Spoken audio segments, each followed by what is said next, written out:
Actualité.cd, l'actualité de la RDC en continu et en direct.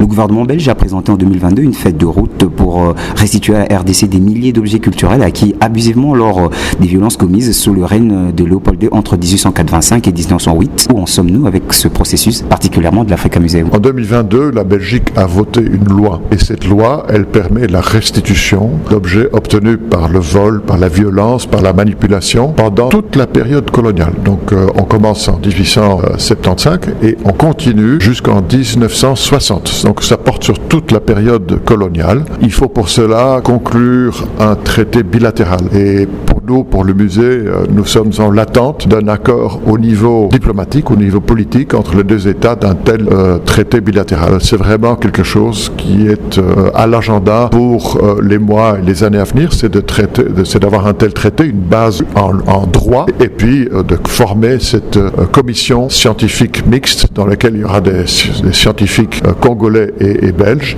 qui vont formuler des avis et puis on pourra aller de l'avant et prendre des décisions de commun accord entre les deux gouvernements sur la restitution de certains objets. Et ce traité bilatéral, pourquoi tarde-t-il à arriver? Je crois que nous attendons, je crois qu'aujourd'hui on est en période de formation d'un gouvernement.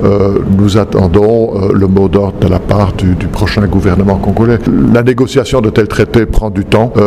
J'avoue que moi, en tant que directeur du musée, j'attends avec une certaine impatience ce texte, mais il faut faire confiance aux diplomates qui négocient ce texte. Je sais que des contacts sont en cours et je crois que j'ai bonne confiance que dans les prochains mois, qu'il y aura des pourparlers qui vont aboutir à un traité bilatéral entre la RDC et la Belgique.